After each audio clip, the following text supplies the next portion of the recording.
Eh, el link está ya en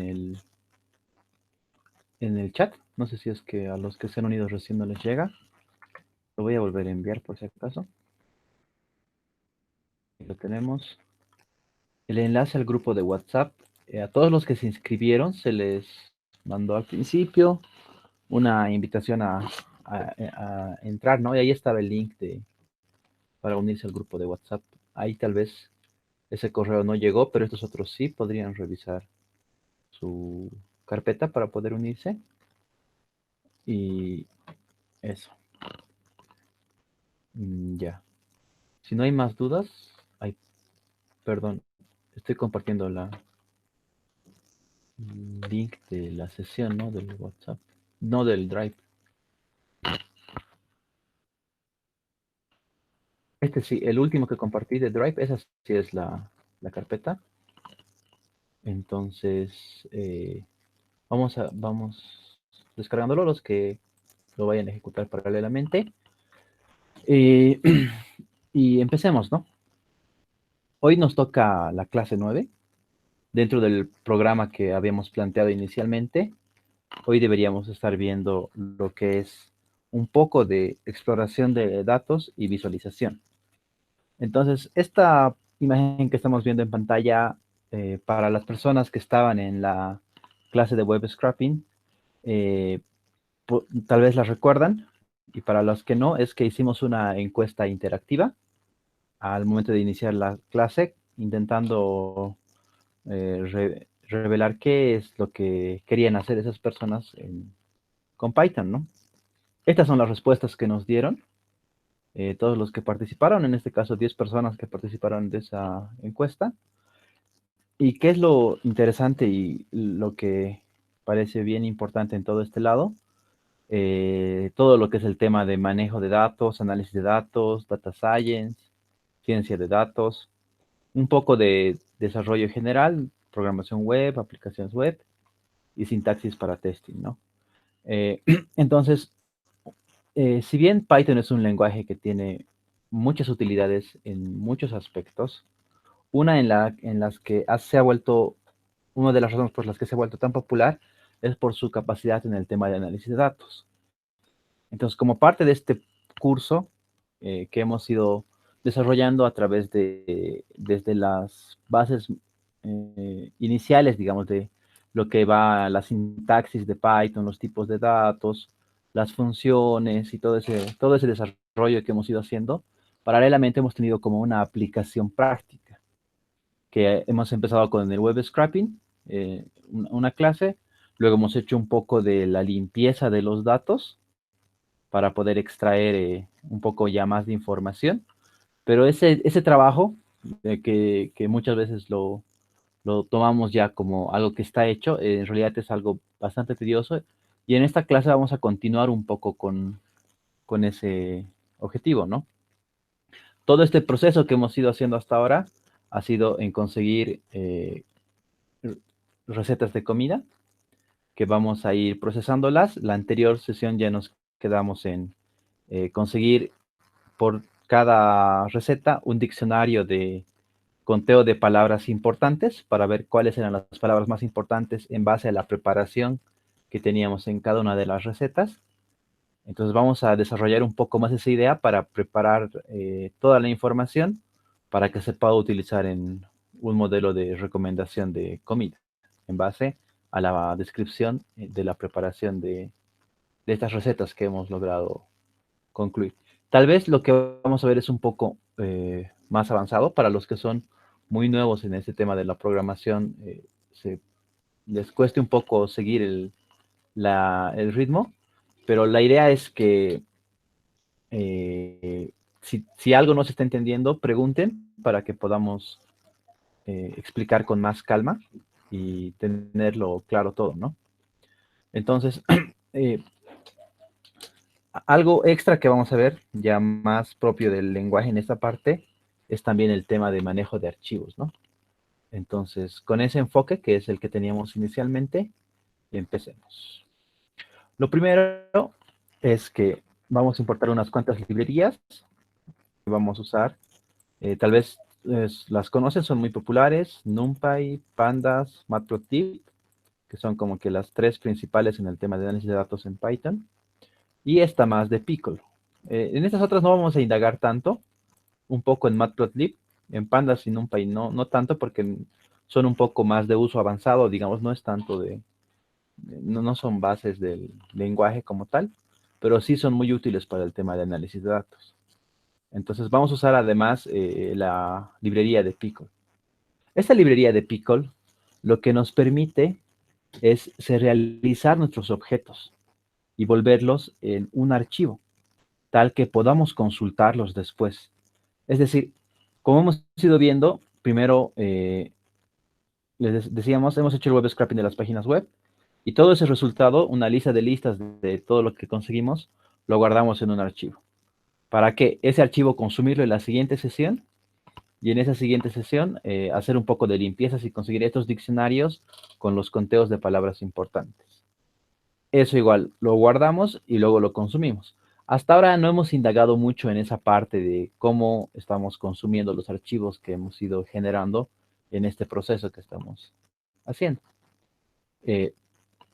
Pero una de las librerías, digamos, y de las formas en las que se puede hacer esto es a través justamente de esta librería de Pickle, ¿sí? En este caso, si abrimos la carpeta donde está el proyecto, lo que estamos viendo hoy, lo que hemos compartido también en el Drive, vemos que solamente tenemos estos tres archivos. La imagen, el notebook y este archivo de recetas. Lo bueno de Pickle es que nos permite guardar todo tipo de objetos.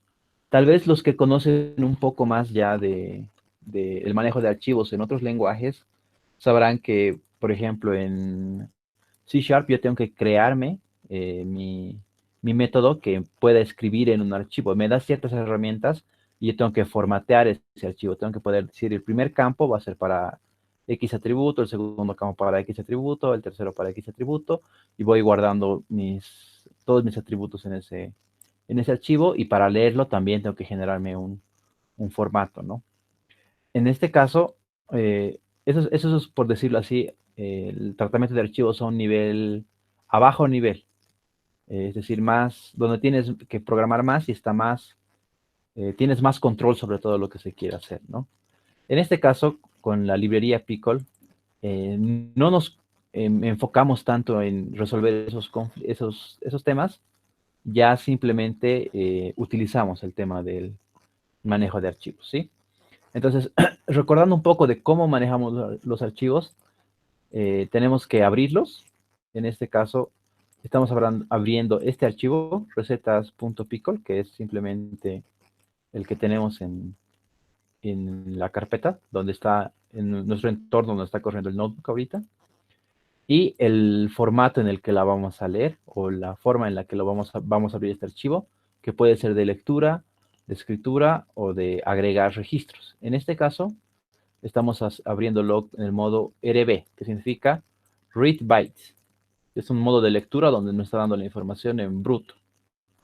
La estamos asignando a una variable, en este caso a la variable file, y estamos haciendo que pickle, con este comando, pickle.load file, que son los bits que hay dentro de este archivo, lo está interpretando como una variable, que aquí le estamos llamando dict.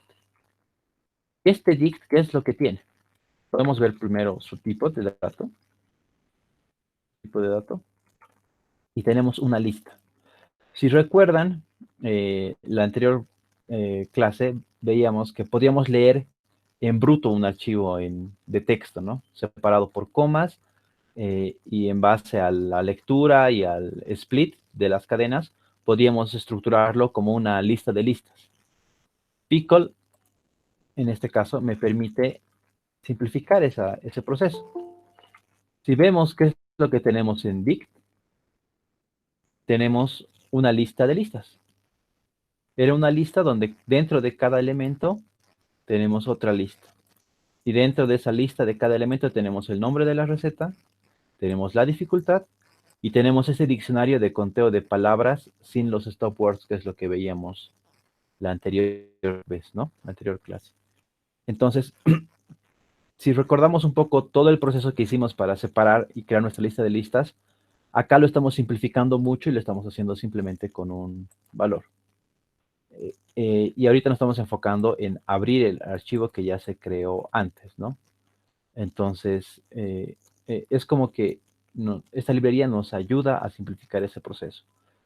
El problema es que sí o sí tengo que hacerlo a través de Pickle, porque este archivo, que antes el que veíamos lo podíamos explorar simplemente con el navegador con el bloc de notas, sabíamos que era texto plano con separadores de comas, ahora ya no es tan directa su interpretación, ¿no?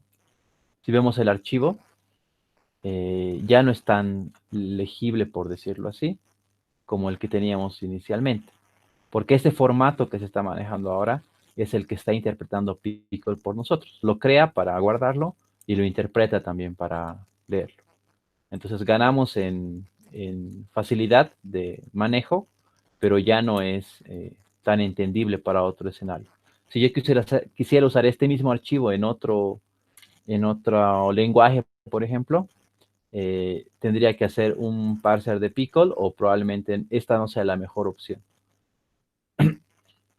Ya, no sé si hasta ahí se entiende esta idea de poder, en este caso, leer los archivos. Un poco más adelante vamos a ver cómo guardarlos bajo este formato de Pickle.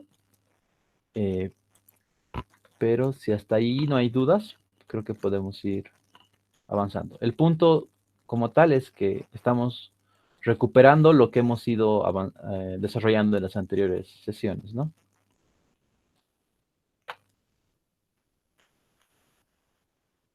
Si no hay dudas, que pueden ir escribiendo en el chat, avancemos. Entonces, ya tengo mi lista de listas y lo que voy a hacer es intentar separarla un poco. Pues voy a separar mis componentes. A ver, acá, edit, vamos a agarrar un elemento, cualquiera, digamos el elemento 2, y vamos a ver, como decíamos, esa estructura. Yo quiero separar la estructura, porque quiero trabajar solamente sobre las palabras, las palabras contadas. Entonces, lo que estamos haciendo en esta parte es extraer los nombres. ¿De qué forma? Estamos iterando por cada elemento de nuestra lista de recetas. Y para esta lista de recetas me estoy quedando con el primer elemento, que sería de esta lista 2, digamos, sería esta parte. Esa parte la estoy partiendo por eh, la barra. Entonces aquí haces una primera partición, el primer espacio es blanco, el segundo es la categoría y el tercero es el nombre de la receta, que es lo que nos interesa en este caso. Y como es el tercer elemento y en Python estamos contando los índices desde cero, sería el 0, 1, 2. Entonces, con esta línea estoy extrayendo de todo este diccionario, de esta lista de listas, estoy extrayendo los nombres de las recetas. En las dificultades pasa algo similar. Itero por todas mis dificultades y en receta me estoy sacando mi elemento del índice 1, que en este caso es simplemente la dificultad. Tengo una lista de dificultades y en el último tengo el diccionario de diccionarios. ¿Sí? Tal vez si vemos un poco lo que tenemos en estas listas. Acá hemos logrado aislar lo que queríamos con esa iteración. Esta lista en forma de list comprehensions. Nuestras dificultades también las tenemos para cada uno de nuestros elementos. Y nuestras recetas. Ahí está. Listo. Entonces, lo que nosotros queremos hacer ahora es poder comparar nuestras recetas. En este caso, las palabras que contienen nuestras recetas. ¿Cómo vamos a lograr hacer esa comparación? Uno podría decir las recetas que contengan patatas en ambas recetas, digamos la receta A y la receta B, si ambas contienen patatas, son recetas que son más cercanas, o sea, son más parecidas que una receta que tenga patatas y otra receta que tenga pescado, por decirlo así. Entonces, esa comparación, para poder hacer esa comparación, yo tengo que poner esta información en una estructura y tengo que poder hacer comparable, digamos. Por ejemplo, en este primer elemento, digamos una receta cualquiera, la receta 6, tengo masa, fermentar, sartén, cuenco, harina, pero no tengo nada de pescado. Aquí tengo palabras, por ejemplo, que no van a estar en ninguna de las otras recetas. Y para poder compararlas tengo que llevarlas a un término que sea similar. Entonces, ¿qué es lo que vamos a hacer? Lo que vamos a hacer es hacer como un índice de palabras, todas las palabras que hay en mis recetas, y en este caso tenemos, ¿cuántas recetas? Tenemos 96 recetas. En mis 96 recetas, ¿cuántas palabras distintas hay? Hay algunas que se repiten y otras que no. Eso es lo que quiero ver ahora. ¿Para qué? Para armar por decirlo así, un diccionario por cada receta, pero que no tenga solamente las palabras que contienen esa receta, sino que tenga todas las que contienen mi conjunto de recetas, en este caso mis 96 recetas. Y ahí a las que sí tengo un valor, les asigno un número, la aparición el conteo, la frecuencia de aparición que tengan en ese grupo, o las que no aparezcan, digamos, acá le voy a agregar el grupo pescado y le voy a aumentar un cero. Entonces, ahí, por ejemplo, con lo que conocemos hasta ahora, tal vez pueden escribir en el chat cómo se les ocurre que podríamos hacer esta solución. Lo que queremos es completar, por decirlo así, todas las palabras que hay en todas mis 96 recetas y en las que no participan en una en específico, ponerle el valor de cero y el resto que mantenga su conteo. Ahí.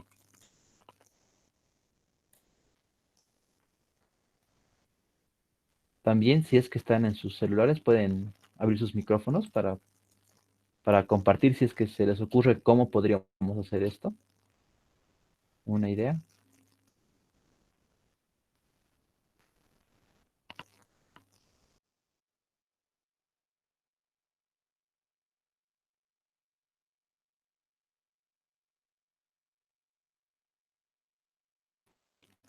Bueno, creo que no hay.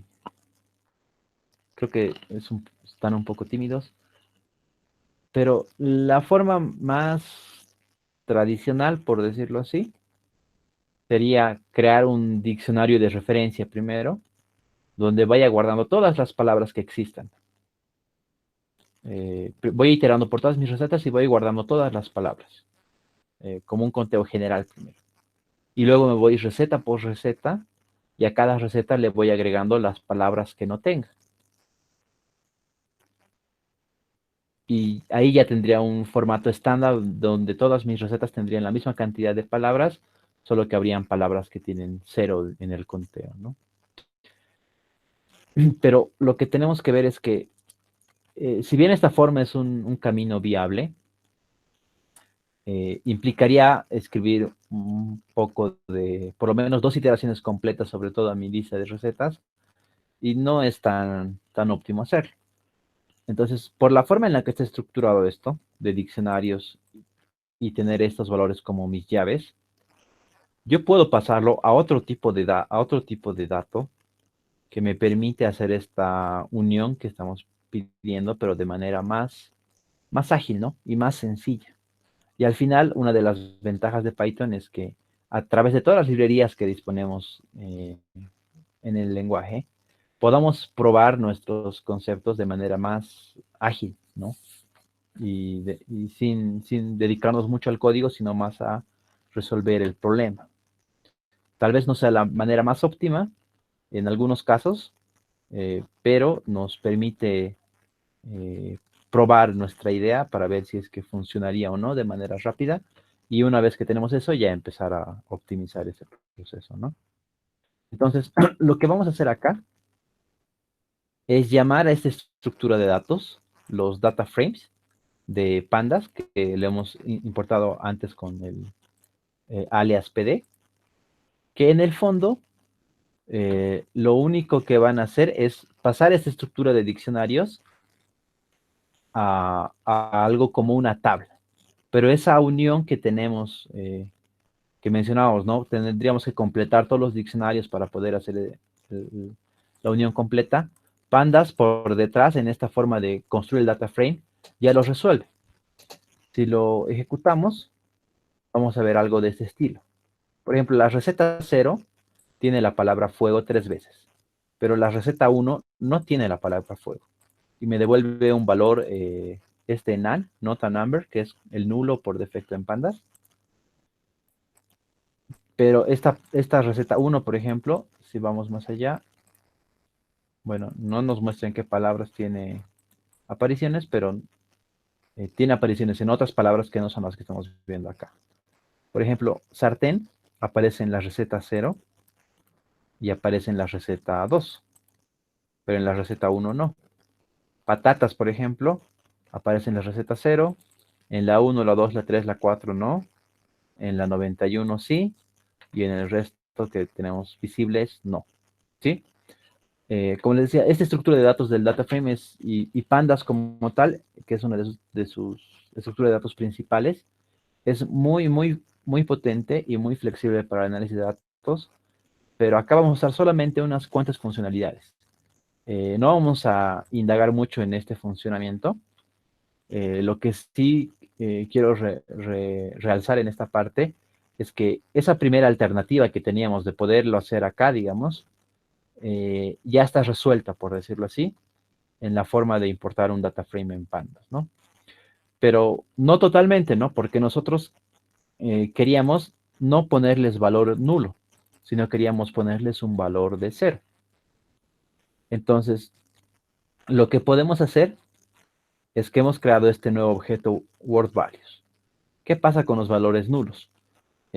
Los valores nulos nos complican algunos cálculos, ¿no? Porque si yo quisiera calcular, digamos, cuántas veces aparece sartén entre todas las recetas, tendría que empezar a sumar elemento por elemento, toda esta parte, y llegaría a un número. El problema es que cuando sumo un valor nulo contra un número, ese resultado no tiene sentido, no es un valor. Entonces, por ese tipo de conflictos, bajo el esquema que queremos hacer ahora, es que tenemos que cambiar estos nans por unos valores de 0, que es lo que planteamos en nuestra idea inicial. Entonces, para poder hacer eso, vamos a recurrir a otro método de pandas que nos va a permitir rellenar esos espacios. Bueno, lo vamos a poner así para recordar un concepto más. Fill y es lo que tenemos. Es lo que decíamos, ¿no? Es lo que queremos, que rellene todos esos ceros con, perdón, todos esos nulos con 0. Pero algo que es importante es que el objeto como tal no ha cambiado, ¿no? No ha cambiado. Entonces, lo que yo tengo que hacer es guardar el cambio. Y para guardar el cambio hay dos formas principales. La primera es sobreescribir mi objeto. En este caso, WordValues va a ser igual a WordValues, pero rellenando los ceros, los nulos como ceros. Y en ese escenario, sí se guarda, ¿no? En mi lugar WordValues. Pero hay otra forma más, que es una que se utiliza mucho. Y la mayoría de los argumentos en las librerías de manejo de datos en Python tienen el atributo inPlace. Este atributo inPlace me está diciendo que sobre el mismo lugar de mi memoria donde está mi archivo WordValues, haga esta operación. Por defecto está en false, ¿no? Entonces no me lo guarda. Pero eso me sirve cuando quiero hacer copias de mi objeto de datos para manipularlo en diferentes escenarios, pero el inPlace es algo que me sirve para escribirlo en el mismo lugar. Y eso me ayuda a ahorrar memoria. Entonces, el resultado es lo mismo que sobreescribirlo, pero es más directo, ¿no? Entonces, esa parte igual es importante recordar. El in place, que se utiliza en muchas librerías, no solamente en Pandas. Entonces ya tengo mi primera estructura y ya tengo un valor interesante. Ya sabíamos que tenía 96 recetas, pero ¿qué es este nuevo número? Por defecto, al visualizar un data frame, me muestra acá sus dimensiones. Si lo vemos como una tabla o como una matriz, vamos a tener el número de filas y el número de columnas. Aquí tengo 2.982 columnas. Eh, Interpretando eso con el contexto que tenemos del problema, estos dos significa que tenemos 2.982 palabras diferentes entre todos mis 96 métodos de preparación de las recetas que estoy manejando. Entonces, son muchas, muchas más, ¿no? Pero tal vez ahí quiero saber, ya tengo todo unido en un mismo lugar y ya podría hacer algunas preguntas, ¿no? Tal vez mi primera pregunta podría ser, ¿cuál es la palabra que más se usa entre todas las recetas? Entonces, para poder hacer eso, lo que tendría que hacer es hacer una suma por columnas, ¿no? Hacer mi suma por columna, para fuego, para patatas, para sartén, para papa, cucharas, añadimos tomate, agregamos choco, cortamos, para todas esas cosas, las agregamos. Y vamos a tener un valor que me va a decir cuántas veces aparecen entre todas las recetas. Eh, Podría implementarlo a través de un for, como podríamos hacerlo, digamos, de manera manual, pero otra vez Pandas por detrás ya tiene el método sum, ¿sí? Que lo que hace es sumar por defecto, en este caso por columnas, los valores que tenemos. Entonces, ¿qué me aparece? Además, el resultado me lo ordena directamente. Las palabras que más aparecen en mis 96 recetas son fuego, 86 veces, patatas, 26 veces, sartén, 56 veces. Ah, no está ordenado. Ordenemos, perdón. Y otra cosa que es interesante de este lado es que los métodos normalmente en Python son bien intuitivos para llamar, ¿no? Están bastante diseñados para ser intuitivos.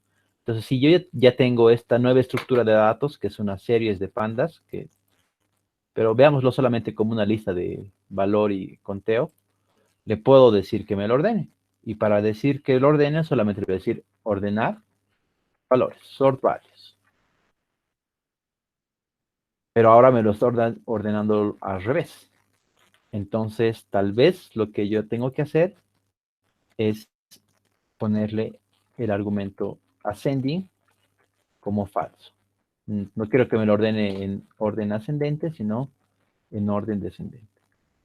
Entonces, mi primera palabra es para, que sigue siendo un stop word, pero luego viene aceite, que aparece 137 veces. Aceite ya no es un stop word, porque nos va a mostrar que una preparación podría ser una fritura o podría contener aceite, mientras que otras no. Lo mismo con agua y así sucesivamente. ¿Sí?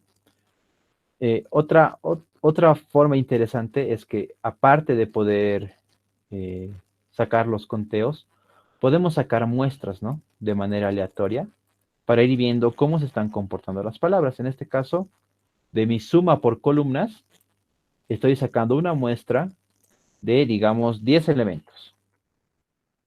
Entonces, mis 10 elementos son estos. Laminar aparece 2 veces, barro aparece 3 veces, rama aparece 3 veces.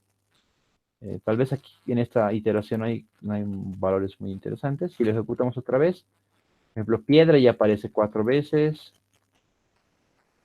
cuchara mal escrito aparece una vez, humo aparece 3 veces, cruda aparece una vez, y así podemos ir viendo un poco de qué es cómo se están comportando nuestras palabras, ¿no? Pero además de ver esto de cuál es la palabra que más se usa, sería interesante ver cómo se distribuyen estas palabras, ¿no? Hay palabras que se repiten mucho. Evidentemente, en la anterior sesión eliminamos algunas stop words, pero aquí podemos ver que siguen un poco, pero ya para nuestra idea de lo que estamos desarrollando nos sirve, nos es suficiente. Y lo que vamos a hacer ahora es utilizar otra librería, que en este caso estamos usando la librería Matplotlib, que la importamos arriba, uno de sus módulos, con el alias PLT, ¿sí? Entonces yo sé que ya tiene esta distribución, no estoy viendo toda la información, pero quiero ver toda la información de un pantallazo. Y ahí tengo dos alternativas. Puedo verlo de manera numérica o puedo verlo de manera visual, en una gráfica, que muchas veces es más interesante ver el resumen de la información en una gráfica porque te ayuda a interpretarlo de manera más rápida. Vamos a comentar esta segunda línea un ratito. Esta parte igual vamos a eliminar para tener la información en bruto. Entonces, tal vez los que están familiarizados un poco con estadística van a poder interpretar esta gráfica, que es un histograma de frecuencias. En el fondo, ¿qué es lo que me está diciendo?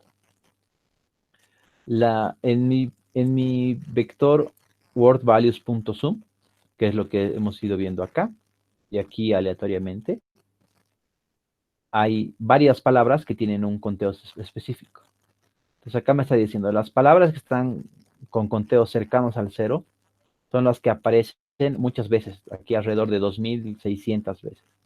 Y las demás palabras que aparecen más veces son muchas menos, ¿no? Menos de 50 palabras que aparecen muchas veces.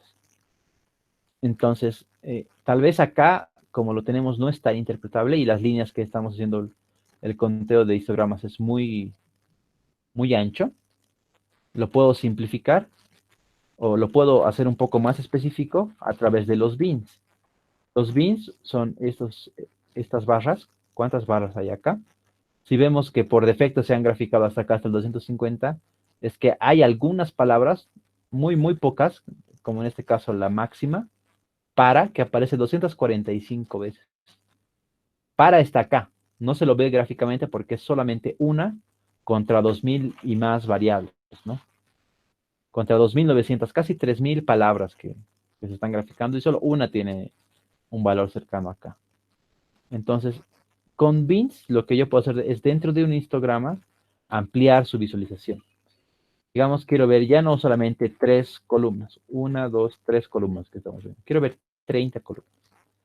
Lo que hace por detrás es crearme estas 30 columnas con estos rangos, pero lo que me interesa a mí es la parte visual, ¿no?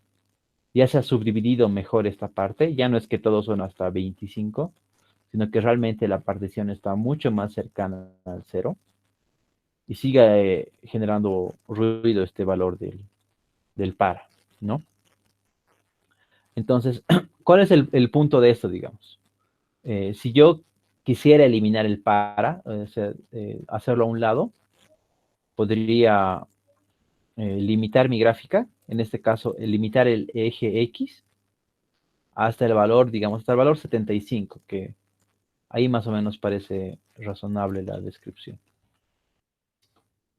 Entonces, este es mi gráfico que me está mostrando cómo se están distribuyendo el conteo de palabras. Me está diciendo, la mayoría de tus palabras tiene un conteo por debajo del cero, por debajo de 10 palabras, perdón.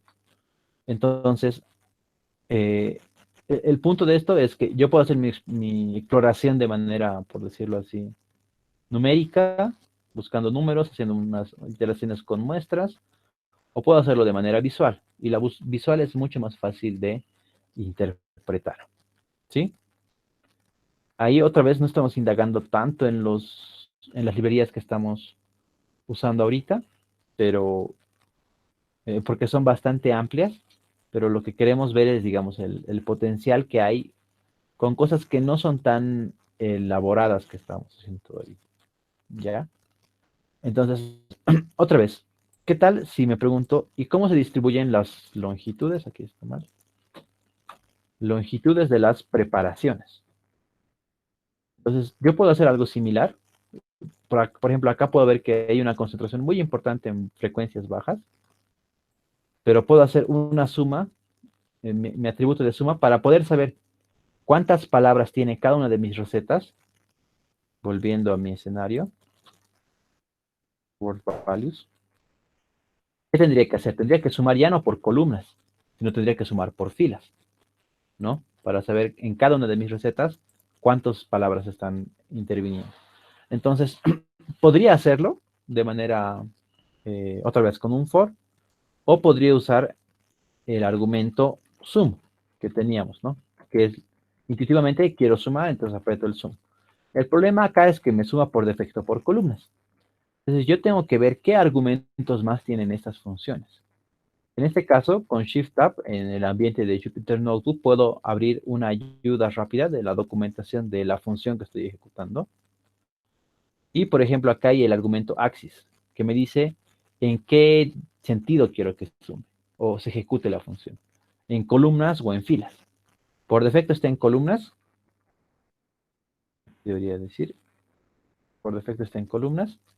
Y lo que queremos hacer es que sea por filas. Entonces le especificamos ese argumento, que nuestra suma sea por filas. Entonces ahora ya tenemos los mismos 96 elementos, pero con todas estas duraciones o longitudes. 102, 74, 174, 169, etc. Esas longitudes, otra vez, yo puedo graficarlas a través de un histograma, pero ya directamente visualizarlo. Si lo vemos, tenemos esta nueva forma que es muy distinta al otro lado. Si es que tienen un poco de, recuerdan un poco de los conceptos de estadística, esta distribución es mucho más parecida a una distribución normal, no está sesgada de manera muy fuerte a alguno de los extremos, mientras que esta otra distribución está bastante sesgada hacia valores bajos, ¿no? Entonces, parece que la cantidad de la longitud o de las preparaciones de mis diferentes recetas están distribuidos de manera más parecida a la normal. Pero esto es considerando todas mis recetas, y aquí hay un poquito de diferencia, digamos, no es tan importante. Ahora, lo que estamos diciendo ahorita es más, digamos, indagación, por decirlo así, para poder ver si realmente tiene un comportamiento específico esta distribución. Tenemos que hacer un test para poder ver si tiene una distribución normal, etcétera, etcétera. Pero en este caso no nos estamos enfocando en ese lado, sino en la potencialidad de Python de poder mostrarme resultados de manera ágil sobre los datos que estoy manipulando, ¿ya? Entonces, ahí viendo esto me surge otra pregunta. ¿Será que las recetas con dificultades difíciles son más largas? Recuerden que acá teníamos recetas que eran dificultades fáciles, medias y difíciles. Entonces, tal vez uno creería que las recetas son difíciles, son más largas. Que podría tener sentido, pero no sabemos, ¿no? O sea, intuitivamente puede decir, sí, hasta puede resultar obvio pensar que sí, pero la parte clave acá es que no podemos suponer nada. Es mejor que esa pregunta o esa duda que tengamos la podamos contrastar con la información que tenemos disponible y ver si realmente se está cumpliendo. Es decir, sí o no se cumple este criterio. Y si es que se cumple, ¿cuánto más largas son? ¿Son el doble de largas? ¿Son 3 veces más largas? ¿Son lo mismo? Y también, ¿qué tipos de palabras están diferenciando estas palabras, estos mundos, ¿no? Entonces, digamos que me enfoco primero en si son más largas o no. Lo que vamos a hacer es otra vez mis recetas. Esto lo podemos poner con recetas nomás, que era lo que veíamos antes. De la misma forma que las creábamos, ahora estamos agregando un atributo más, que era mi lista de dificultades. Y le estoy poniendo como índice de mi tabla. Luego estoy rellenando mis valores en blancos sobre el mismo objeto y estoy mostrando cómo queda. Queda similar a lo que teníamos antes, solo que ahora acá tengo un atributo, la dificultad. Y por ejemplo, tal vez algunas personas que manejan información en otros lenguajes, los índices no pueden repetirse en muchos escenarios. pero en esta estructura de datos como los data frames de pandas, los índices pueden repetirse porque pueden ser útiles en algún escenario como el que vamos a usar ahora. Por debajo, por decirlo así, cada fila tiene su índice numérico, pero para visible hacia el usuario, es decir, hacia nosotros que estamos manejando esta información, los índices o estos valores como atributos que les vamos asignando como índice pueden repetirse para que nos permitan hacer filtros sobre nuestra información. ¿Sí? Entonces, si quiero comparar cuáles son más largas y las fáciles o las de dificultad media, por ejemplo, lo primero que tengo que hacer es dividir. De mis 96 recetas, ¿cuántas son de dificultad media y cuántas son de dificultad fácil? Entonces, otra vez, bajo la misma estructura, tendría que ir revisando elemento por elemento y guardándolos en algún lugar cuáles cumplen una condición. Puedo programar todo eso, pero es más práctico usar un filtro como lo que es el log en Pandas, que ya está implementado, es decir, no tengo que programar todo desde cero, porque yo lo que me interesa ahorita, más que nada, es responder mi pregunta. No me interesa tanto si lo programo yo el método o si ya está implementado, ¿no? Lo que me importa es responder mi pregunta. Entonces sumo por filas, tanto para los de dificultad media, resultan siendo estas sus longitudes, y los de dificultad fácil. Serían estas sus descripciones. Pero acá la pregunta es, ¿cómo determino si es que las de difíciles, o en este caso las de dificultad media, son más largas que las de dificultad fácil? Basta con que un número o una receta, digamos, 106 contra 148, entonces las medias son más largas, 93 contra 113, digamos. La comparación no es tan directa, ¿no? No es 1 a 1, porque incluso la longitud es diferente. Acá tenemos pocas recetas con dificultad media y tenemos 79 recetas con dificultad fácil. Entonces, ahí yo tengo que aplicar una comparación más justa, por decirlo así. Entonces, lo más intuitivo y más, lo que la mayoría podría hacer de manera directa, digamos, es sacar el promedio de la longitud de las dificultades medias y sacar el promedio de las longitudes de dificultad fácil y comparar esos dos promedios. Entonces, otra vez, utilizando las mismas herramientas que me brindan esta librería, puedo sacar el promedio. Simplemente diciéndole a todo lo que tengo, saca el promedio. Tengo ahí 139 en las de dificultad media. Y si hago lo mismo para las de dificultad fácil, también puedo conseguir su promedio. Entonces, acá ya tengo, para responder mi pregunta, ya tengo un insumo.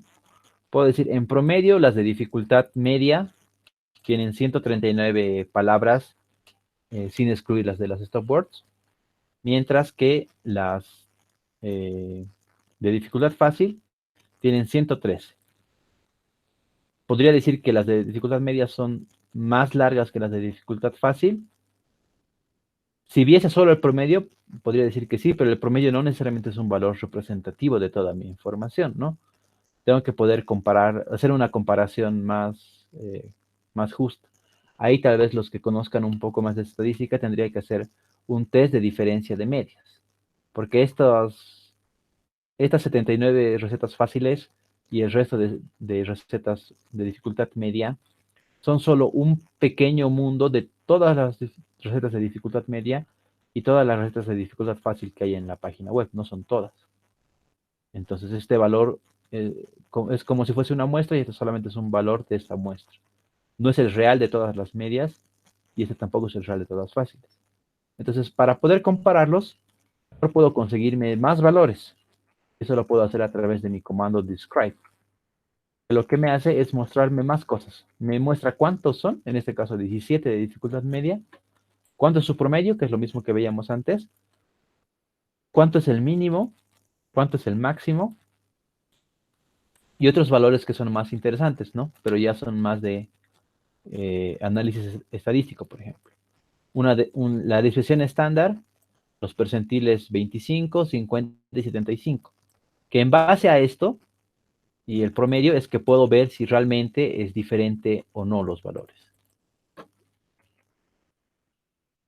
En pocas palabras, podríamos decir que si bien los promedios como números 139 es más grande que 113, con desviaciones estándar tan grandes, las diferencias entre los dos grupos en longitudes no parece ser eh, una característica, ¿no?, de las dificultades medias. Pero esto es viéndolo, digamos, de manera numérica. Y si nos indagamos más, podríamos llegar a la respuesta. Pero muchas veces es más intuitivo poder verlo de manera gráfica. Entonces, por ejemplo, ¿qué es lo que estoy haciendo acá? Otra vez estoy creando un histograma de lo que habíamos antes. Estoy haciendo el filtro que tenía y estoy haciendo mi suma. Lo mismo para las dos dificultades. Y lo que tenemos como resultado es esto. Otra vez es un histograma y comparativamente parece que está un poco más el naranja hacia la derecha. Y en este caso el naranja es mi segundo color. Pero a esta gráfica, a esta misma gráfica, yo puedo agregarle más atributos, por ejemplo.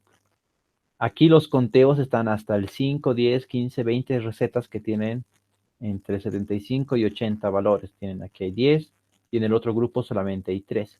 Pero eso pasa también porque en mi grupo naranja tengo solamente 17 recetas. Entonces quiero hacerlas o ponerlas a la misma altura. Eso puedo hacer a través de normalizar mi eje Y. Y otra vez eso va a ser solamente un argumento. Podemos normalize.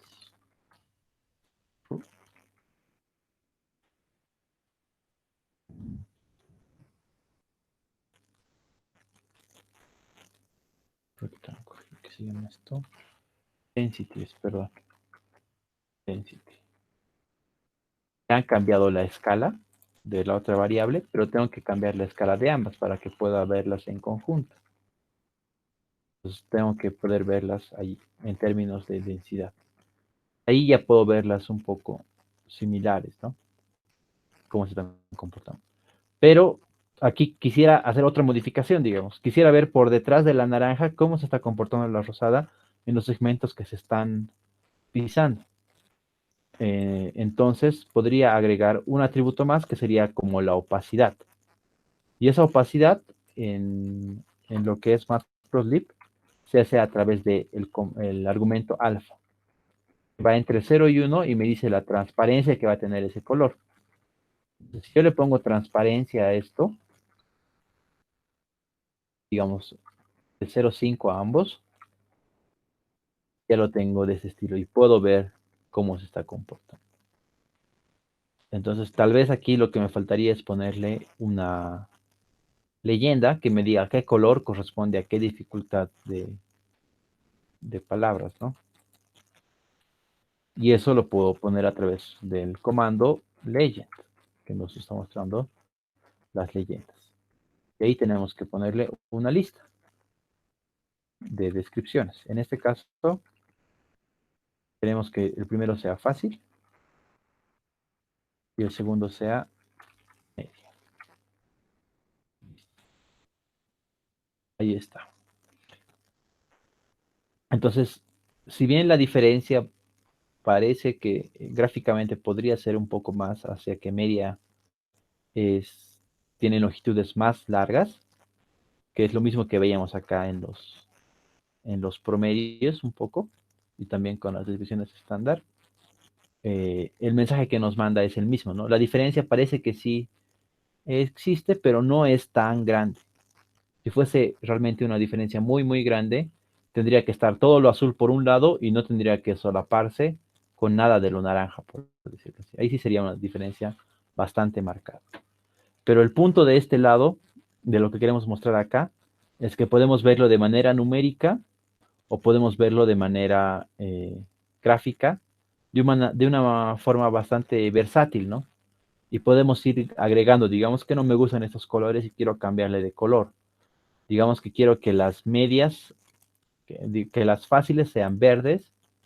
Y otra vez, lo más intuitivo es que el color, bueno, que mi argumento para cambiar el color se llame color. Ahí le ponga el color, digamos, green, de verde, y en el otro quiero que sea rojo. Entonces quiero que mi color sea rojo. ¿Se puede poner legend en los ejes de los gráficos? Sí, se puede. A ver, lo podemos agregar ahorita. Ahí está. Por ejemplo, quiero que acá en el eje X me diga cantidad, longitud de palabras. Entonces eh, otra vez sobre mi comando PLT, que es una de las formas que tiene de graficar Matplotlib, puedo agregar una capa más. Y eso es algo importante también que hay que recalcar de la construcción de gráficas dentro de Python, en este caso con Matplotlib, funciona a través de gráficas, de capas, perdón. Y nos damos cuenta, en este caso podríamos asociar que cada línea es una capa. Mi primera capa es del histograma de fácil. Mi segunda capa es del histograma de media. Mi tercera capa es la leyenda y ahora estamos agregando una tercera capa que sería X, X label, si no me equivoco, sí, X label. Queremos ponerle una etiqueta al eje X y ahí le ponemos, por ejemplo, número de palabras.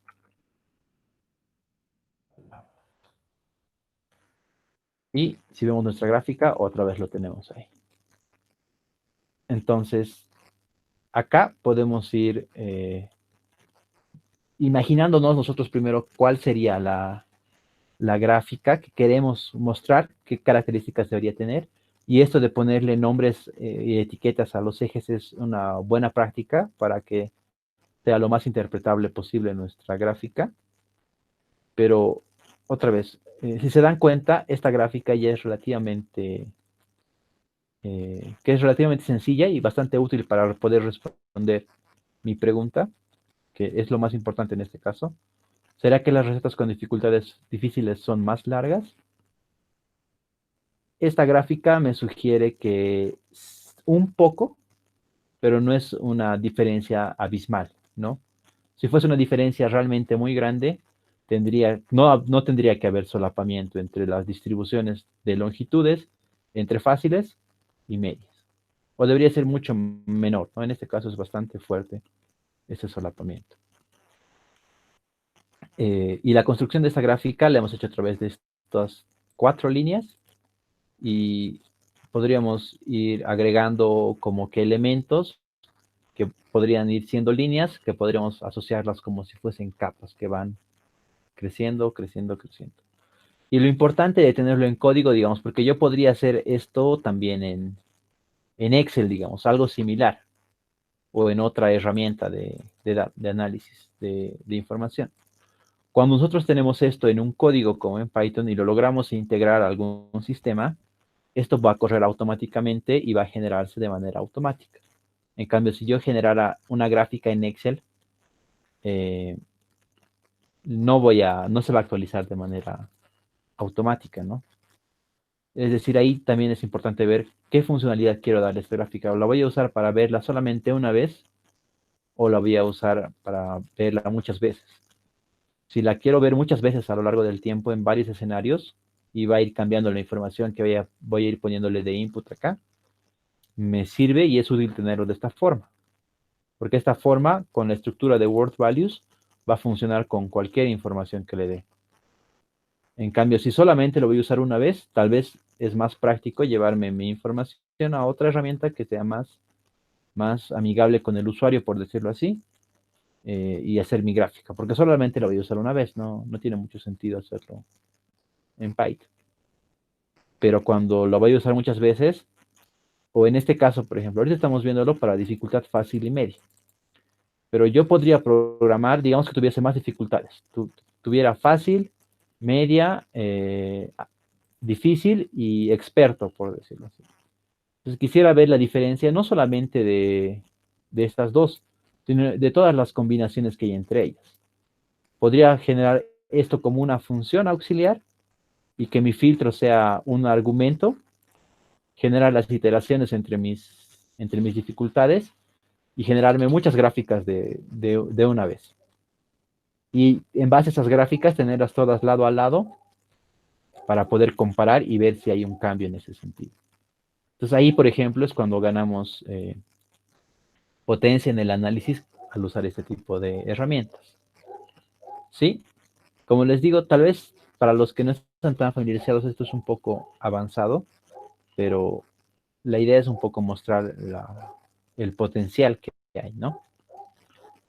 Para los que ya conocen un poco más del lenguaje, tal vez esta parte es más interesante, pero veamos. Por ejemplo, otra pregunta que nos puede surgir es, ¿la diversidad de las palabras es distinta por la dificultad de la receta? Es decir, las recetas fáciles usan, hemos visto que en cantidad de palabras no son tan diferentes, pero en palabras distintas que utilizan serán diferentes. Es decir, las difíciles usan muchas más utensilios o muchas más cosas que hace que tengan más palabras distintas, si bien no más palabras. Entonces, esa pregunta, ¿cómo la podríamos responder? Pensando que nuestra estructura es de esta forma. ¿Se les ocurre alguna idea de cómo podríamos medir la diversidad de palabras eh, bajo esta estructura de datos? Si tienen alguna idea y pueden escribirlo en el chat.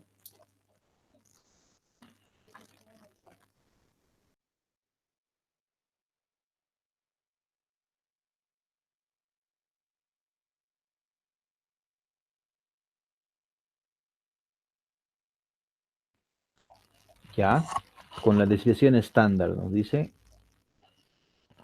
sí, la diversidad, sí,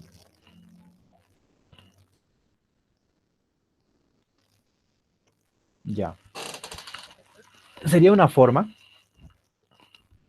está bien, a ver, veámoslo así.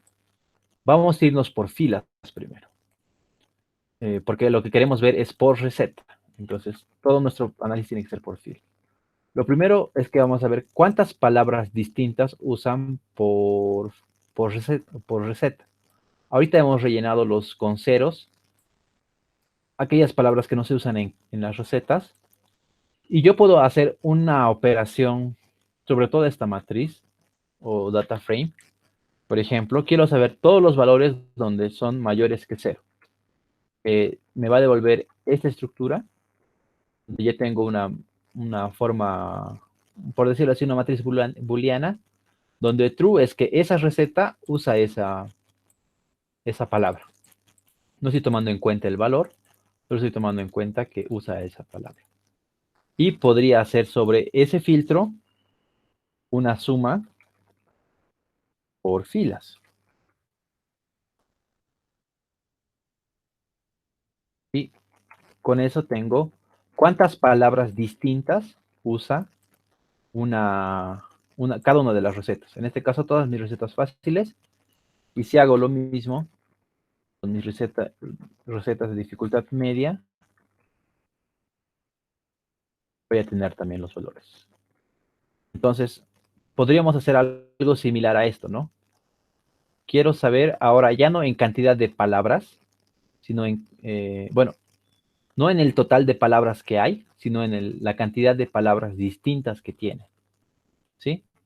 Entonces, sí, puedo copiarme incluso el mismo código, porque la forma de compararlo va a ser bastante similar. La única diferencia es que la forma en la que estoy construyendo mi vector sobre el cual se va a graficar es distinto. Estoy incluyendo un filtro. Arriba podemos hacer lo mismo, reemplazar lo que tenemos. Aquí poner fácil. Fácil. Y ahora ya no es número de palabras. Ahora es cantidad de palabras distintas. Y si lo ejecutamos, con todos los mismos argumentos. ¿Qué ha pasado acá? Ah, ya, esto está por demás. Ahora sí. Esta es la gráfica que tenemos. Si vemos los valores de los ejes, por ejemplo, acá están entre 25 y 250 y acá están entre 40 y 160. Entonces, la cantidad de palabras distintas que usan, si se dan cuenta, son más similares que en este otro lado. Aquí hay un poco más de diferencia. Acá no, no tanto. Están más solapadas. Si quisiéramos hacer una comparación como nos mencionan en los comentarios, en base a la descripción estándar, podríamos hacerlo de otra forma. Ahorita estoy viendo la cantidad de palabras distintas, pero si se dan cuenta ahí, la diversidad de palabras eh, igual es, se puede interpretar de diferentes maneras. Acá la estamos interpretando como la cantidad de palabras distintas que usa. Pero al hablar del concepto de la descripción estándar, podríamos enfocarnos en que en una receta se esté usando muchas veces solamente una palabra. O sea, hay una concentración bien fuerte en alguna de las palabras que se estén utilizando. Y esa diversidad sí podríamos medirlo con la descripción estándar. Entonces, eh, ahí hay que filtrar un poco, porque tenemos muchos ceros, que son palabras que realmente no existen en nuestras recetas. Entonces, para resolver este problemita vamos a volver a importar sin rellenarlo, solo para esta idea que nos plantearon. ¿Ya? Lo vamos a agregar. Ya tenemos nuestro mundo de word values con los CNAs, porque para esta comparación sí queremos los CNAs. Entonces, la desviación estándar la vamos a calcular con std y nos la va a dar por columna, pero nosotros otra vez la queremos por filas. Y listo. Ahora, esto lo podríamos filtrar también por lo mismo, ¿no?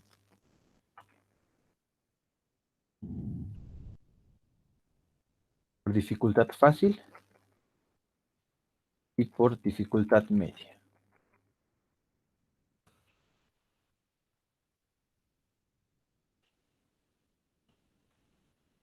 Dificultad fácil, dificultad media. Otra vez, los números como tal no me dicen mucho cuánto de variación hay. Mientras más grande sea la desviación estándar, significa que hay más variación en los números que se están presentando. Y mientras más pequeña sea, es que el uso de palabras es más homogéneo, por decirlo así. Entonces, en este caso, al ver diversidad, al entender diversidad a través de la desviación estándar, estaríamos pensando o estaríamos esperando que la desviación estándar sea más baja, ¿no? Porque el uso de palabras es más homogéneo.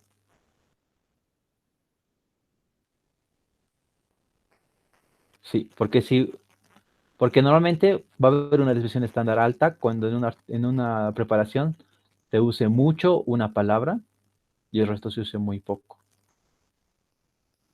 Entonces, si comparamos estos valores, otra vez con el describe, vamos a poder ver unos cuantos valores representativos de estos grupos.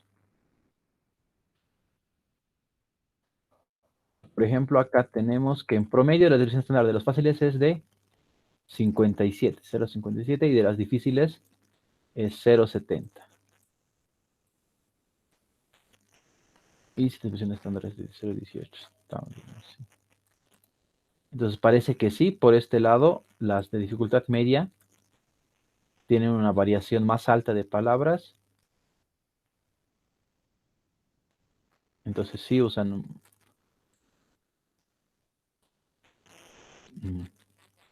sí es más diverso, ¿no? En este caso, las de dificultad media. ¿Ya? ¿Sí? Sí, me parece una forma interesante de compararlo. Creo que es una buena idea. La verdad no lo había pensado de esa forma. Pero si se dan cuenta es como que otra vez nos enfocamos más en probar la idea que en el código. El código son 3 líneas más que hemos hecho, digamos. Pero la idea nos está reforzando, ¿no? En cantidad de palabras no, pero en su distribución sí. Eso, ¿cómo lo interpretaríamos? Y ahí hay que intentar, o sea, la mejor forma de interpretar eso es buscar ejemplos donde se cumplan esta regla general que estamos viendo e intentar con esos ejemplos interpretar la diferencia, ¿no?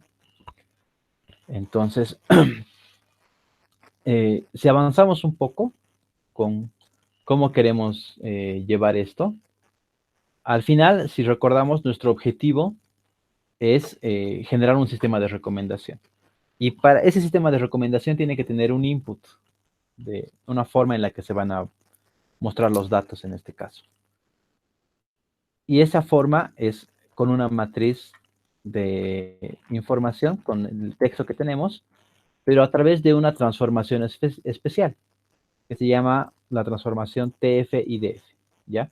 Aquí vamos a hablar un poco de cómo funciona esto, qué es, y lo vamos a ver que se hace relativamente de manera sencilla, y lo vamos a guardar para tener nuestro resultado final y poder usarlo en el sistema de recomendación, que es lo que vamos a ver al final.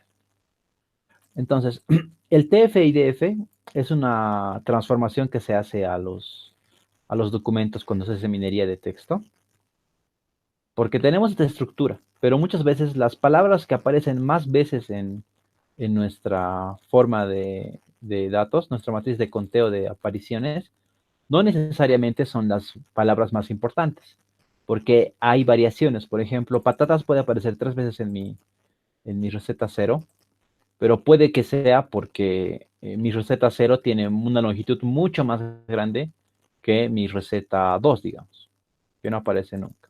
O tal vez un ejemplo más claro sería lo de par. Aquí aparece 2 veces porque este artículo es más largo que este otro. Digamos que este es de 200 palabras y este es solamente de 110 palabras.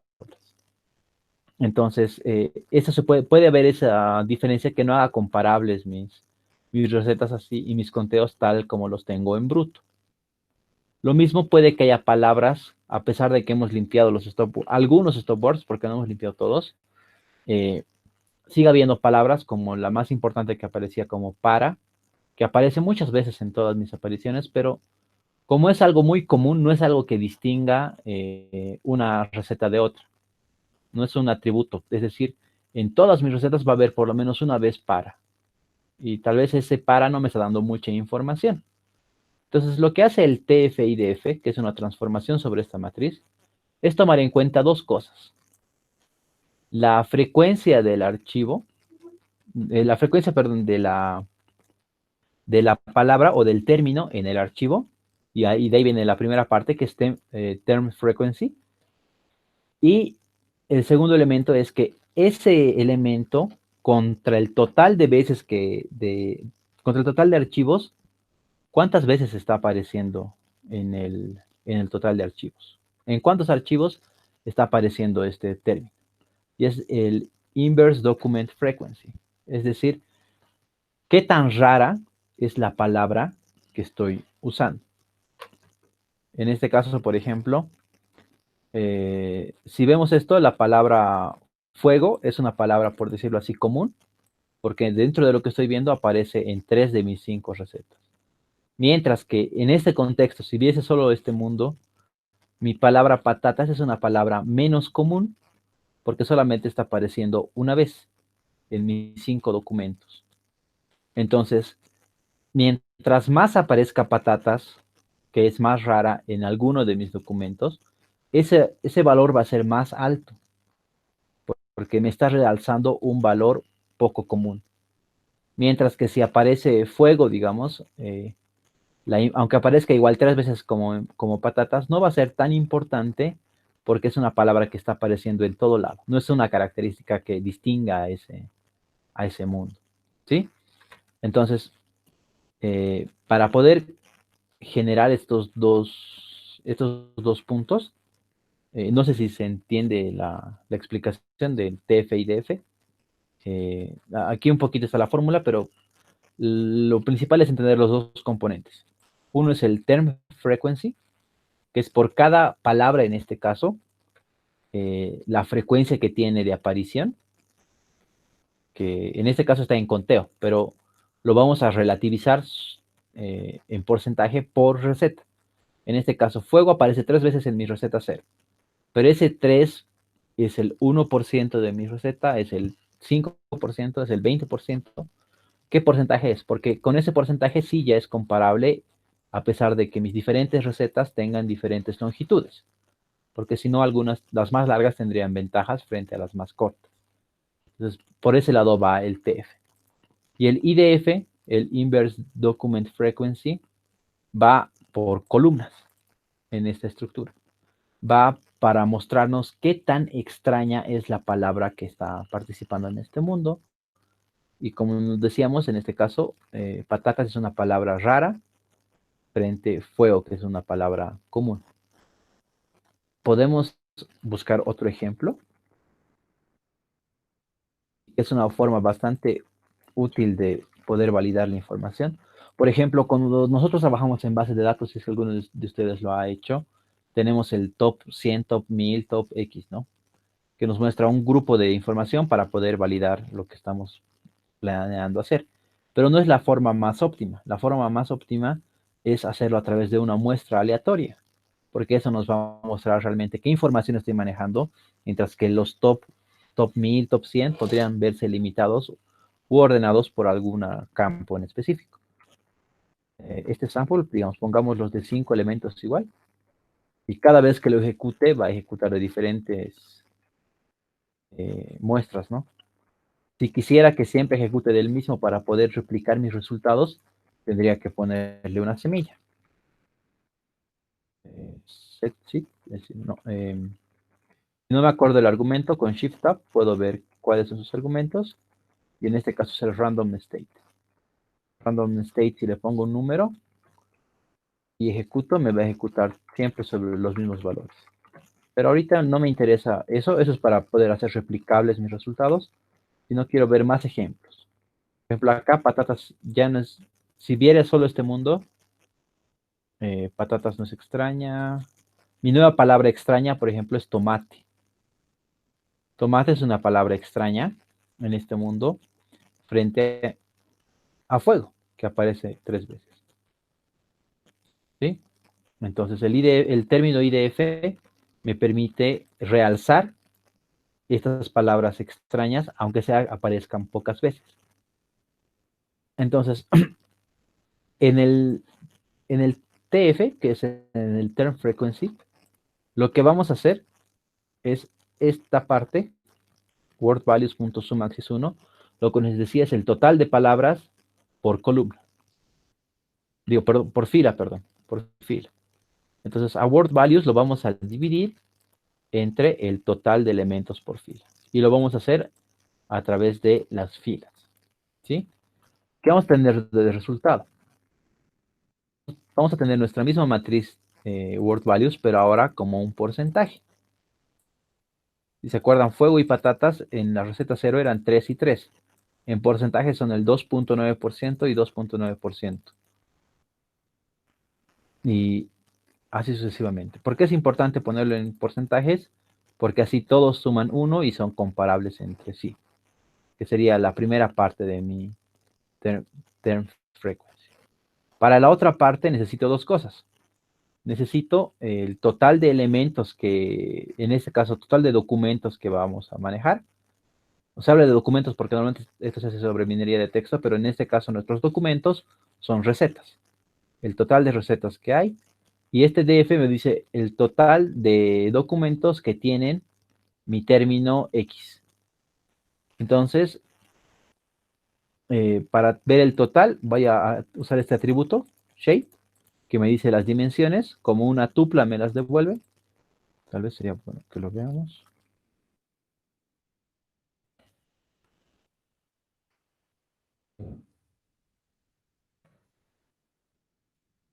Aquí lo vemos. Este word values, que era un data frame, que es lo que tenemos acá. Con este comando shape estoy sacándome, bueno, estoy sacando el atributo shape y es una tupla, ¿no? De las dimensiones. Y en este caso, yo solamente quiero las filas, no me interesan las columnas, porque quiero la cantidad de documentos que hay. Entonces, como es una tupla, puedo extraer sus elementos a través de los índices de Python. El índice 0 me da el valor 96, que es el número de elementos que tengo. Y eso lo estoy guardando en mi variable n para poder utilizarlo después. 96 elementos. Luego, ¿qué estamos haciendo? Estamos otra vez. Necesito saber, bajo el mismo esquema, necesito el DF. El DF es la cantidad de documentos que tienen al término X. En este caso, ¿cuántas de mis filas tienen al menos una aparición de cada una de mis palabras por columnas? Entonces, si tengo una estructura de esta forma y quiero saber fuego, ¿cuántas veces aparece al menos? ¿En cuántas recetas de las 96 aparece al menos una vez? No me serviría sumar porque aquí tengo 3, 5, 3, 5, 2, 1 y ya van a darme números más altos, entonces tengo que transformar. Otra vez podemos hacer la transformación que teníamos que sea mayores que 0 y ahora sí me va a dar true, true, true, en donde aparezca una o más veces, porque ahorita no me importa cuántas veces aparezca.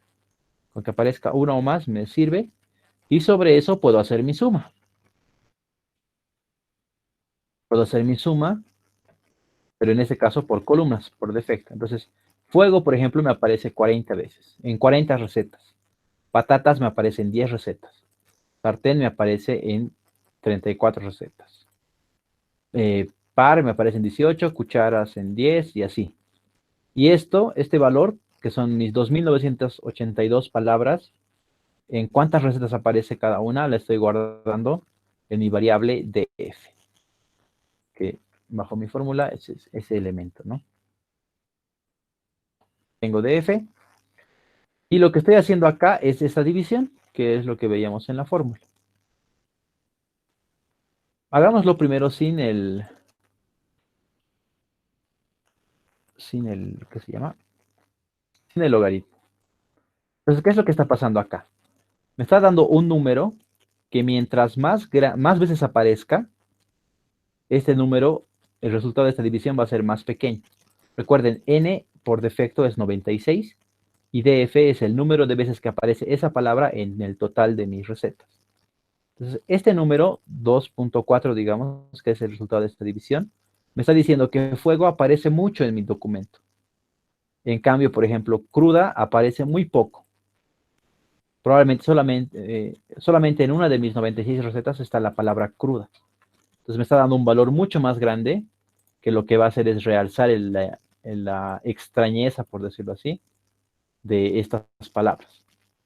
Entonces, yo para explorar un poco más podría sacar más palabras aleatoriamente, digamos, muestras de 10 palabras.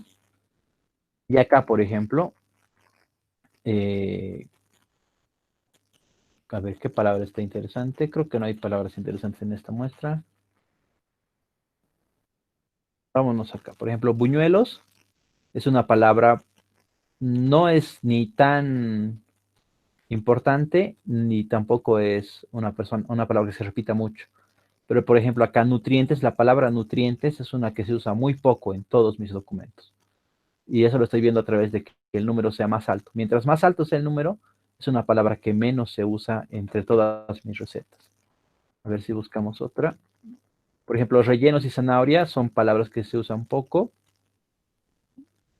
frente a otra palabra, por ejemplo, como vigilar, que se usa mucho más. Y picando, que es otra palabra que se usa bastante también. Entonces, lo que se hace y por qué se le está poniendo en la fórmula esa transformación del logaritmo, es porque la diferencia a través de esta división crece muy rápido, ¿no? Crece muy rápido para los términos extraños, en este caso 96. Otra vez si lo ponemos sin la muestra. 96 de los más extraños, y lo ordenemos para estar seguros. short values. 96 para los más extraños contra 1 para los menos extraños. Entonces, esta diferencia es muy grande, ¿no? No necesariamente es porque aparezca 96 veces más. Entonces, con el logaritmo lo que yo hago es suavizar esta diferencia de mis funciones, de mis valores de esta división. Lo estoy poniendo con este comando, un nplog, que es el logaritmo que es con base E por defecto, y el de la librería NumPy, ¿no? Que lo único que va a hacer es hacer un cambio de escala a estos números. Ahora la diferencia es más pequeña en números, pero en magnitud se mantiene, solo le hemos cambiado la escala. Y los valores muy, muy grandes los hemos suavizado nada más. Entonces, esa transformación es la que estoy guardando como mi término IDF.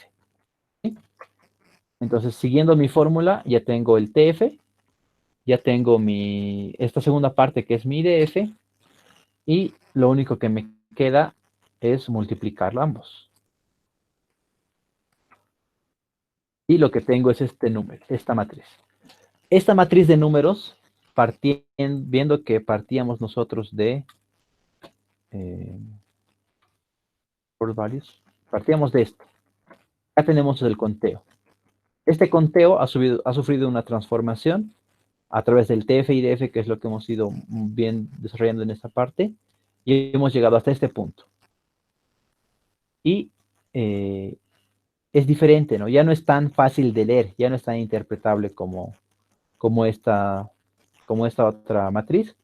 Pero ¿qué es lo importante? Esta forma de presentar la información es mucho más útil para el análisis de recomendación, que es el que vamos a ver después. ¿Ya?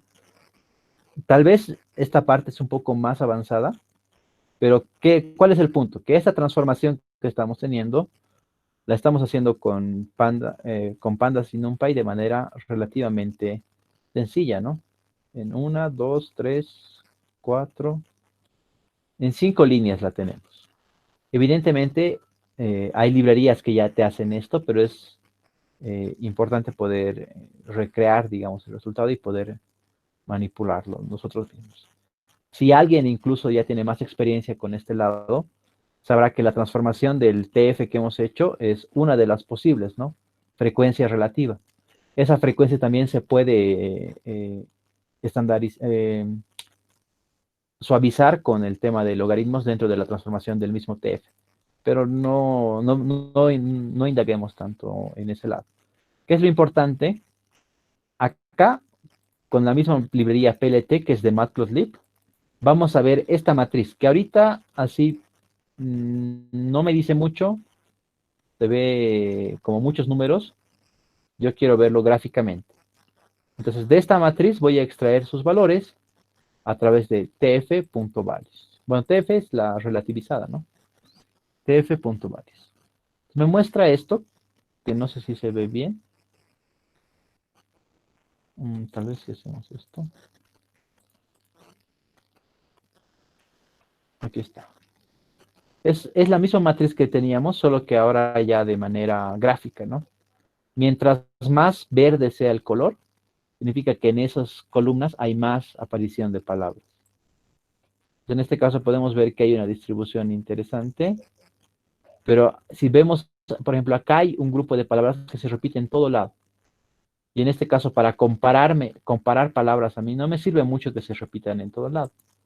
Entonces, si yo hago lo mismo de la gráfica, pero sobre mi matriz TF y DF, que ya es con la transformada, y le intentamos ver también,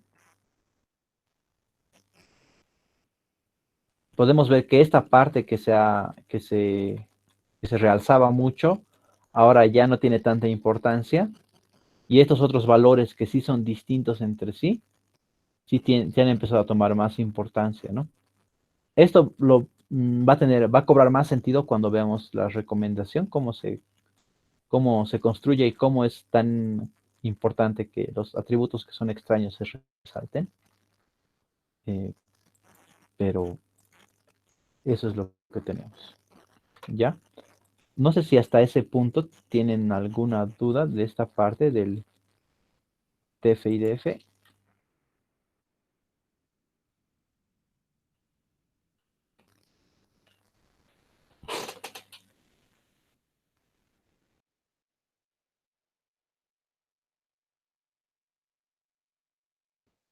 ¿No hay dudas?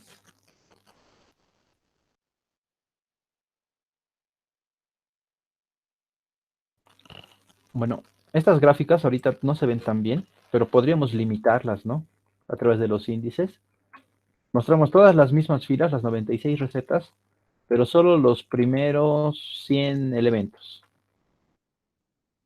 Lo vemos aquí y uso el mismo filtro para verlo abajo.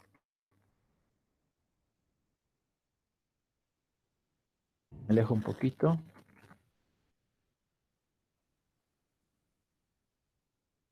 Y si se dan cuenta, esta parte, la columna 20, 21 o 22 por ahí, que estaba muy realzada, que son palabras muy comunes, en este otro lado ya se han suavizado.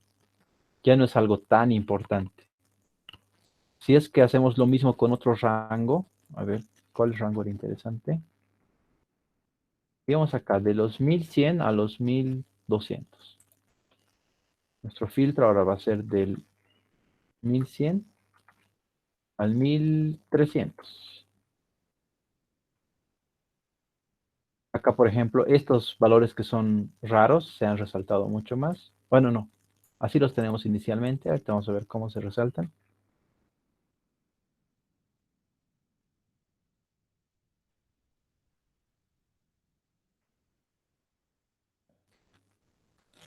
Se- se- no sé si logran percibir que el color acá es un poco más claro, de esta parte en específico. Lo pueden hacer correr también en sus máquinas para verlo. O pueden compararlo numéricamente, ¿no? Para ver cuánto está cambiando esto. Pero en el fondo la idea del TF-IDF es eso, ¿no? Realzar aquellas palabras extrañas, porque son las que nos dan diferenciación. No sé si tienen más preguntas, si tienen preguntas por este lado. Veo los 300.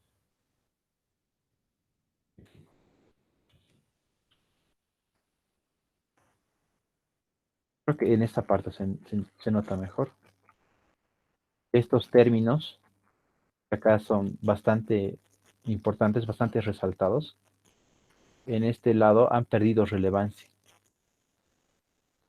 a favor de los otros valores. Todas las librerías de Python, ¿de dónde se descargan? Ya. Ahí depende de qué librería. La mayoría de las librerías, bueno, depende de la librería y del entorno. Si ustedes están trabajando en un entorno de Anaconda, que es lo más eh, común, por decirlo así, en el Anaconda solamente tienen que poner conda, install y la librería que quieran usar. Este comando por detrás se está conectando a, ¿dónde está?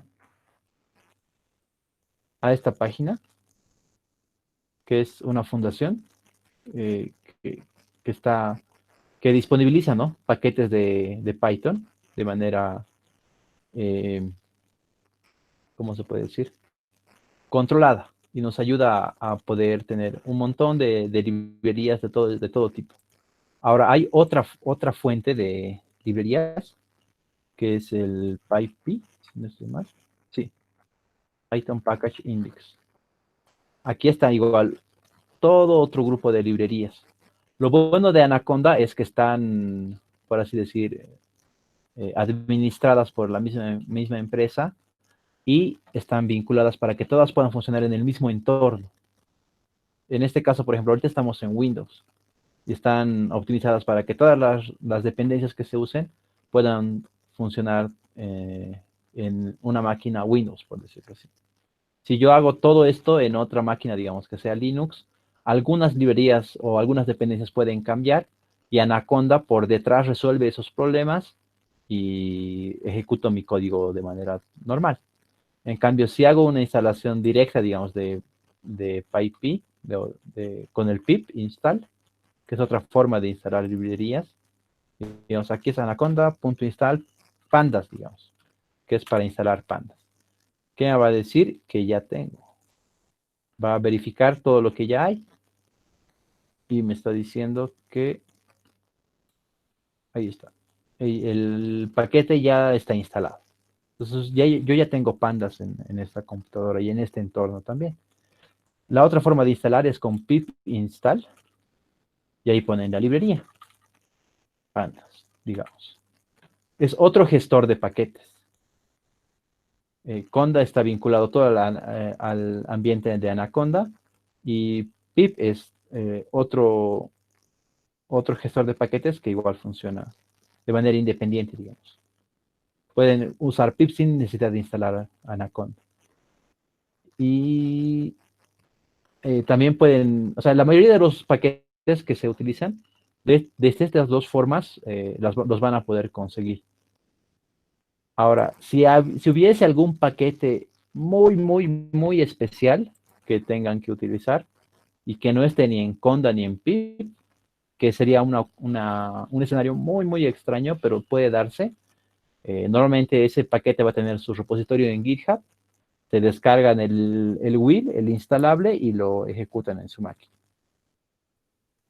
Pero el 99% de los casos va a ser a través de Anaconda o a través de pip que van a instalar y poder descargarse las librerías.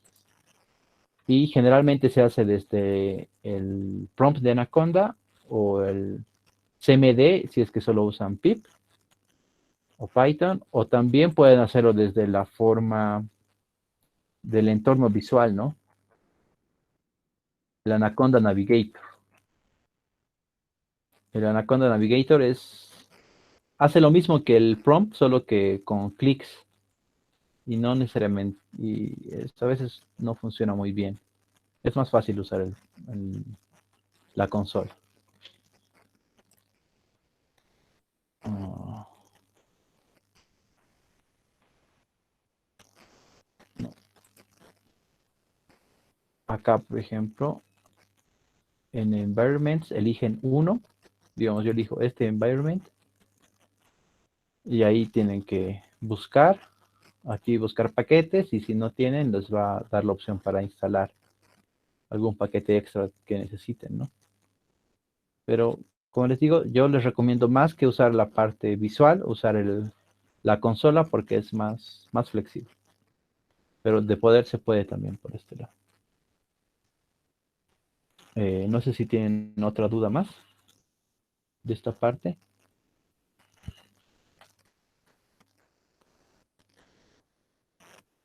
Ya.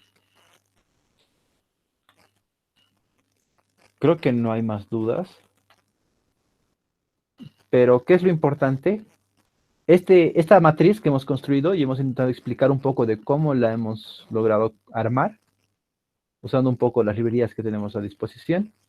Lo importante es guardarla porque es lo que vamos a utilizar en el siguiente paso. Y como decíamos al inicio, tengo que poder guardarla en un archivo. Si volvemos acá, por ejemplo, que es la ruta donde está corriendo el notebook ahorita, solamente tengo estos tres archivos que no tienen nada que ver con mi TF y DF. Entonces, lo que yo quiero es guardar esta matriz para poder usarla después. Y tengo diferentes formas de poder hacer esto. ¿Ya? La primera y la que normalmente vamos a usar es en el entorno en el que estamos trabajando, casi no usamos, por lo menos en la parte de análisis de datos, no usamos tanto Python nativo como tal, sino siempre nos apoyamos en las librerías, porque es donde ya está casi todo implementado y nosotros solo tenemos que utilizar, consumir, y algunas modificaciones se harán de lógica mínima, pero ya la mayoría de las herramientas están dadas, no nos complicamos tanto con ese lado. Y la mayoría de las librerías tienen por detrás su propia forma de guardar los archivos. Por ejemplo, cuando entrene algún modelo, el modelo igual tengo que guardarlo en un archivo y ya va a estar formateado de alguna forma especial a través de la librería que utilice. Si es que hago todo desde cero, que también se puede, tendría que crearme mi propia forma de guardar mis archivos. Pero es mejor utilizar las que ya hay porque así lo vamos a poder hacer más rápido.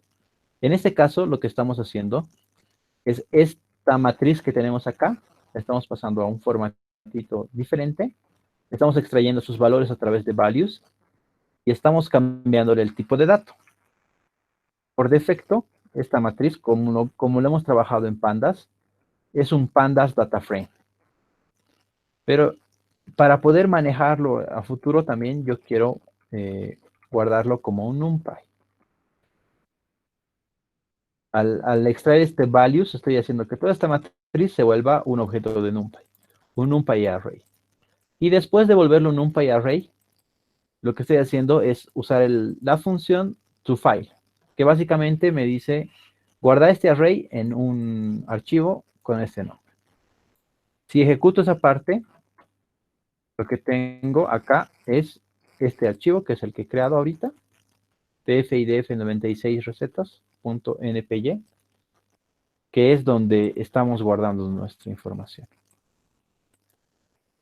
Otra vez, si vemos esta forma de guardar, no es tan entendible, no es interpretable como un archivo plano, digamos, que tendríamos, si es que nosotros configuráramos nuestra forma de escribir, pero es más óptimo, ¿no? Y está directamente generado para que se pueda interpretar a través de NumPy, que es lo que vamos a hacer cuando hagamos el sistema de recomendación. Y la otra forma es donde yo puedo guardar cualquier objeto de Python. Por ejemplo, este archivo solo se va a poder leer con NumPy. Y solo puedo guardar en este tipo de esta forma objetos que vengan de la librería de NumPy. En cambio, en Pickle, como decíamos, puedo guardar cualquier tipo de archivos. Si vemos acá, por ejemplo, nombres, nombres es una lista, ¿no? Una lista de cadenas. Si vemos el tipo de datos que es esto, evidentemente es una lista. Y con Pickle puedo crear un archivo, en este caso con el comando open, con este archivo abierto en el formato de escritura de bytes. Y es importante siempre ponerlo ya sea en escritura cuando vamos a guardarlo o en lectura de bytes cuando vamos a leer el archivo con Pickle, porque Pickle lo que va a hacer es interpretar los bytes. Entonces, en escritura de bytes abrimos este archivo y con el comando dump de Pickle le damos en este caso, el objeto, que en este caso es nombres, o podría ser cualquier otro objeto que corre en Python, y el file, la ruta donde queremos guardarlo, que en este caso está abierto de esta forma. Si lo guardamos y vemos acá, ya tenemos nuestro archivo donde está nombres, recetas, que no teníamos antes. Y el último, podemos guardar dificultades, recetas, que es otra lista. Dificultades, que es otra lista, también lo podemos guardar a través de Pickle. Entonces acá yo ya tengo mis dificultades también. Y estos archivos que estamos guardando ahora son los que vamos a ejecutar o poder abrir, como aquí hemos abierto al principio nuestras recetas, de manera similar en la última parte, que es para crear al final el sistema de recomendación. ¿Sí? Como les digo, hay otras formas de escribir archivos, digamos, línea por línea, si ustedes quieren hacerlo de manera manual, por decirlo de una forma, pero es más práctico hacerlo de este lado, ¿no? No sé si de esta parte tienen alguna duda.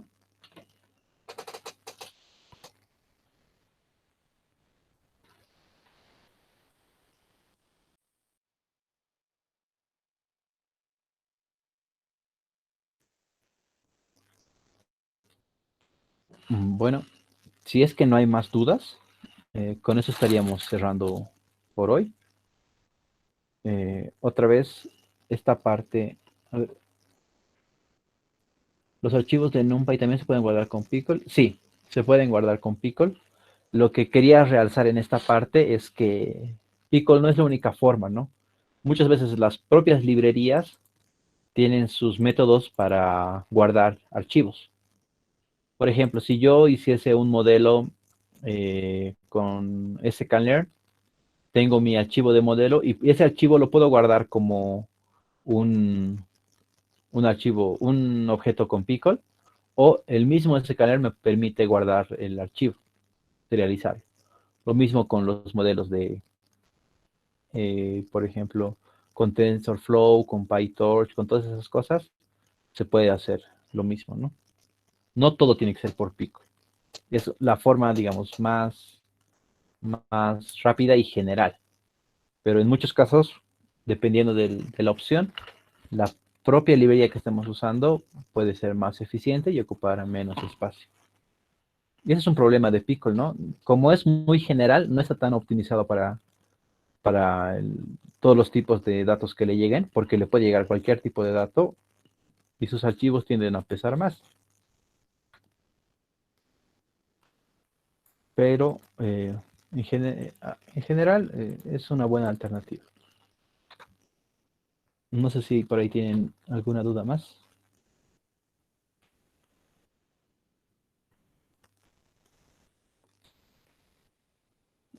Ya, creo que si no hay más dudas, eh, por hoy es hasta acá. Estos archivos que estamos generando son los que vamos a usar en el siguiente paso. Y tal vez esta parte que estamos viendo ahora ya no es tanto de Python como tal, como lenguaje. eh, ya es más de análisis de datos, por decirlo así.